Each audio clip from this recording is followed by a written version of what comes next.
Two people is the MMA guy. Today I just wanted to talk about this matchup, the Tom Aspinall versus Cyril Gane fight, because there's been a lot of controversy.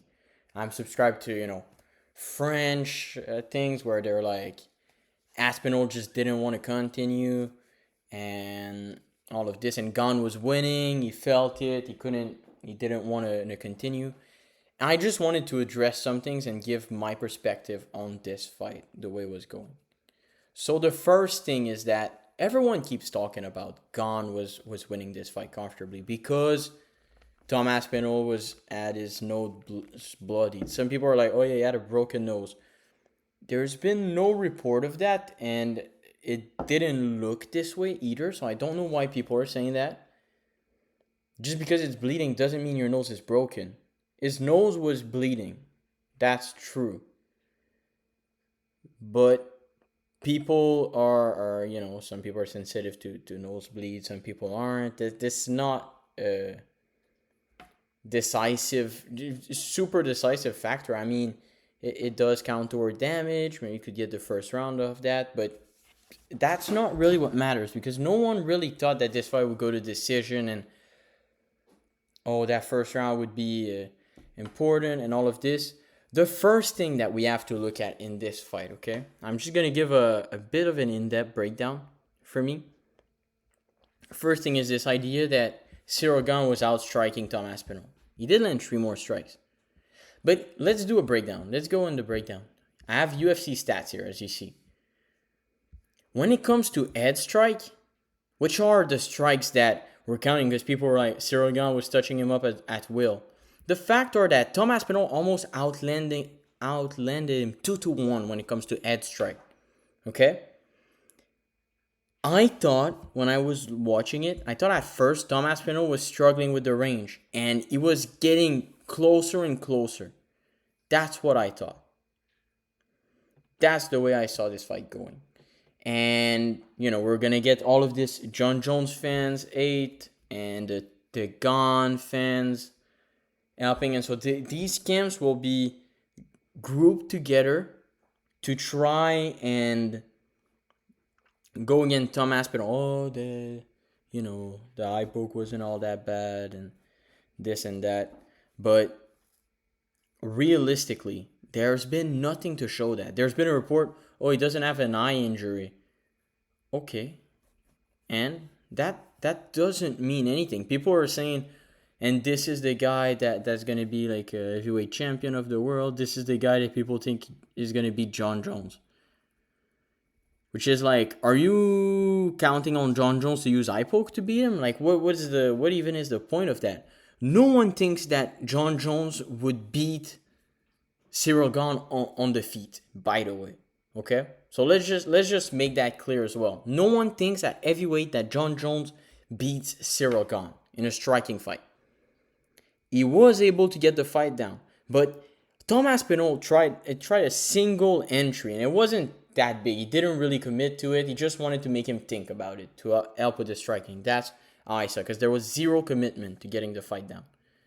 Unlike John Jones, who knew he had to, Tom Aspinall doesn't have that. That's what made this matchup more tricky. Is he going to KO him in one round? Well, I guess not. I guess he's not going to KO him in one round. But it was getting closer with the head. And also, Cyril Gane, 30 of 40 significant strike in a single round. Now, that's important. Because when you look at Cyril Gane, look at him fighting. This is a 3-round fight, 43 significant strike. Now, this one was a complete domination against Sergey Spivak. But when he's fighting these guys, these are against blobs, but when he's fighting, for example, Francis Ngannou, 63 strikes in the course of 5 rounds. Yeah, I don't remember if that was a 5-rounder or not, but he does volume. Yeah, he does volume punches when he throws in when he gets those like KOs. Yeah, when he gets those KOs, he always volume punches, and so realistically, this is the volume he's getting against a blob in Derek Lewis, who's slow. This is the kind of volume of 40 strikes per round that Cyril Gane is not all that used to to throwing, especially in the first round, and he's getting caught as well. You know, going strikes for strike with Cyril Gane in a round is actually extremely impressive when you think about it like that. And I don't think just because Tom Aspinall has beaten everyone in the first round up until now, except Andrei Arlovsky when he was a tadpole, which he submitted the instant he decided to get the fight down. In the second round, by the way. In the second round, he did that. When you look at Tom Aspinall against Andrei Arlovsky, this is the fight. Like, look. Okay, granted, he did outstrike him in the first, but he saw that he wasn't able to finish him like that. Went to the ground, rear naked choked him in what time? A minute 9 into the second round, okay? The idea that Tom Aspinall not being able to land the first takedown that he shot, which he did not commit to in any way, shape, or form.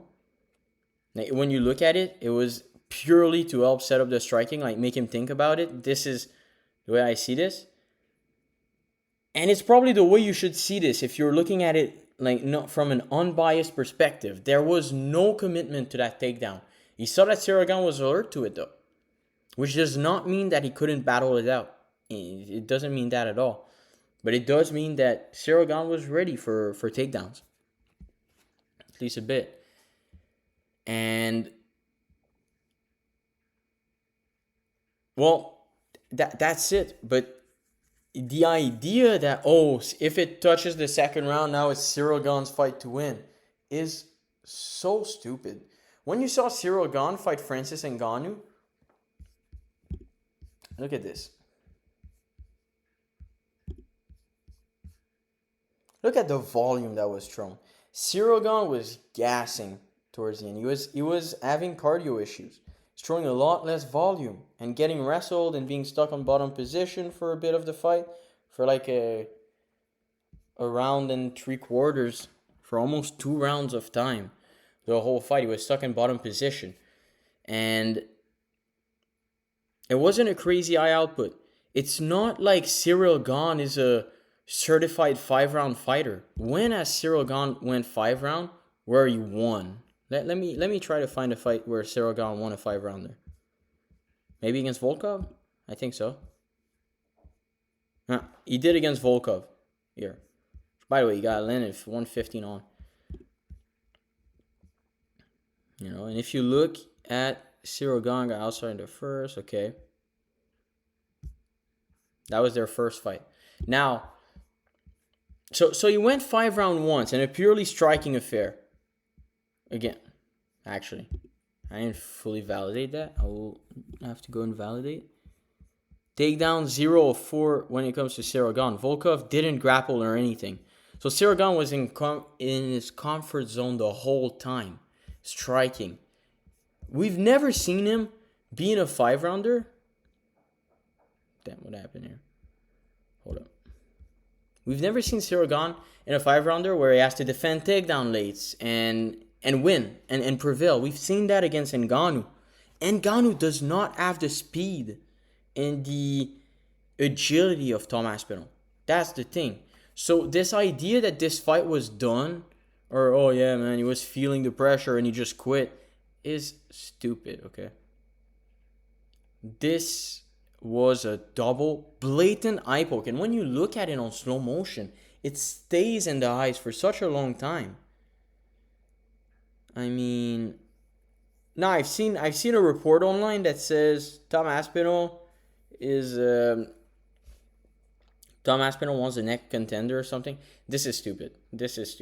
You do the rematch, okay? If Tom Aspinall is not doing the rematch, I will come back on here and I will attack him for it. I will come back on here and I will switch up on him 100%. If he's not taking the rematch, I am going to start saying that Gane won this fight. Okay? But realistically right now, there's no way this is the case. And so until these reports are validated and we see it pursue, and it's not just like him being mad right now about the eye poke and the UFC isn't rebooking it. If Tom Aspinall is saying no to fighting Cyril Gane again, in the same way that John Jones said no to fighting him, I will. Yeah, I will switch up on him. I won't be in Tom Aspinall's corner anymore. But I'll switch up on him. But anyhow, this is what we have for now. And I don't want. I see these John Jones fans that are like, yeah, so this is the guy who was supposed to. Styles make fight, man. Like Tom Aspinall would defend the takedowns a lot better than Cyril Gane. I still maintain that I think Tom Aspinall beats John Jones after this fight. I do. I really do. I think stylistically it's a bad matchup for John Jones. And you know, Cyril Gane did good on the feet, but Cyril Gane would also beat John Jones in a striking battle, in a striking affair. John Jones took the fight down in a couple of seconds, and he got the takedown. It's like, that was a terrible... Cyril Gane fought a terrible fight that night, and it's kind of like he gave up on himself. But this time he showed up really prepared, and I think a rematch is phenomenal. I think my pick would still be for Tom Aspinall to beat Cyril Gane, if I'm being honest. This is it. And yeah, I just wanted to clarify some thoughts on this. Thank you for watching, guys. Hope you enjoyed the video. Like, subscribe, leave a comment, give me what you think about this fight. And until next time.